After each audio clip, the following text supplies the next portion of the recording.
Regina, Mater misericordiae, vita dulcedo, estes nostra salve.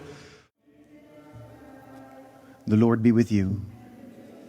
A reading from the Holy Gospel according to Luke. Jesus said to his disciples, "The Son of Man must suffer greatly and be rejected by the elders, the chief priests, and the scribes, and be killed, and on the third day be raised." Then he said to all, "If anyone wishes to come after me, he must deny himself, take up his cross daily, and follow me. For whoever wishes to save his life will lose it, but whoever loses his life for my sake will save it.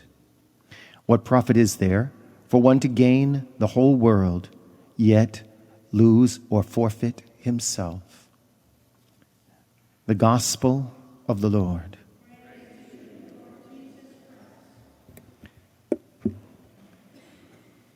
Boy, the church is direct.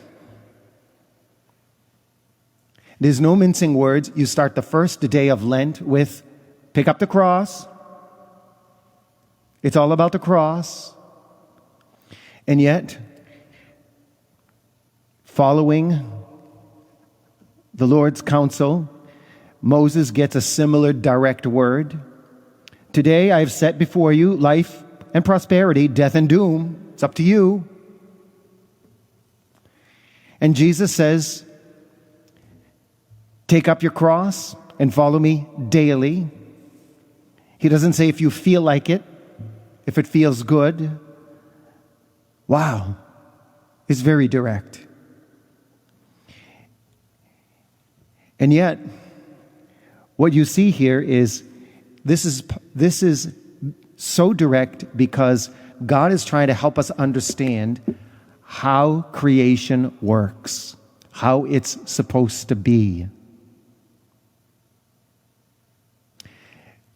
One example of that is gravity. I've never heard anyone get angry at gravity.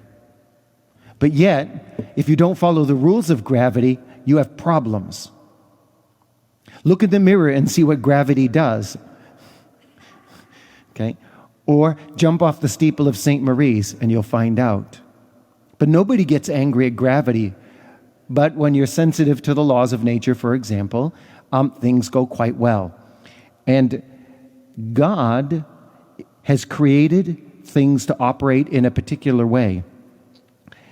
And one of the things that comes out here is that God created us in His image. And when we act according to His image, things work really well.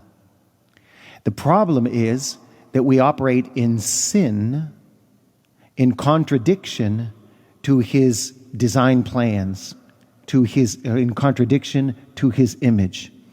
And one of the places where that contradiction to His design plans takes place most is in the way we understand love. Those of you who are married here, is there such thing as marriage without suffering? Luke, you're laughing. You are quite adept at loving. But there it is. Now think in the reverse, okay? When someone sacrifices and actually suffers for your sake, what does that do to your heart? Wow. There it is on the cross. Jesus showing you the Father's love. But yet it echoes all back to creation. Out of pure love and pure gift, God creates man. And if we look at this in a Christian context, God created the world for man, not man for the world. This is where sometimes the environmentalists are a little skewed. The world was created for us, not us for the world. However, we are responsible to care for the world. God said to Adam, "Fill the earth, subdue it, Be fruitful, multiply. Take care of it, because if you don't follow design plans, it will have consequences. Some of you may or may not know, but the Merrimack River that flows right out here at one time was one of the 10 most polluted rivers in the country. Yes. Okay? It's not so anymore, because somewhere along the line, someone got the bright idea that maybe we need to clean things up. And that has happened. One of the places where you see the divine plan operating, though, right there on the cross. Love that's based on sacrifice. And that might seem funny, but when you stop and think about it, when two people or a community of people is basing their relationships on mutual self-giving, everybody's taken care of. It's not selfish, it's mutual self-giving, and it works. There are two beams for the cross. There's a vertical beam and a horizontal beam. For us, sacrificial love requires two beams. God showed it to us. Jesus' relationship with his Father was everything. There was in the whole gospel, there's this constant gaze upward from Jesus to the Father all the time, always honoring the Father honoring the Son. And this is the part of the cross that we also must embrace. That's where it happens. It is the sacrifice of Jesus in honor of the Father, working through Christ in us, always gaining at the Father in the vertical, always looking before him. One of the places in classic designs of churches that you see that is right here. If you notice, all the architecture, especially at the Reredos, it all points up for a very good reason. Because it's all about loving God, and in the same way that Christ sacrifices everything for the will of the Father, that's our calling. And yet, he has already sacrificed everything for us. We are merely reciprocating a relationship of love with him. It's an exchange. And then if that love is authentic, that vertical, if that is authentic, then we can't help but seeing the fatherhood of God in one another, because we're all his dear children, and Christ lives in each one of us because of baptism.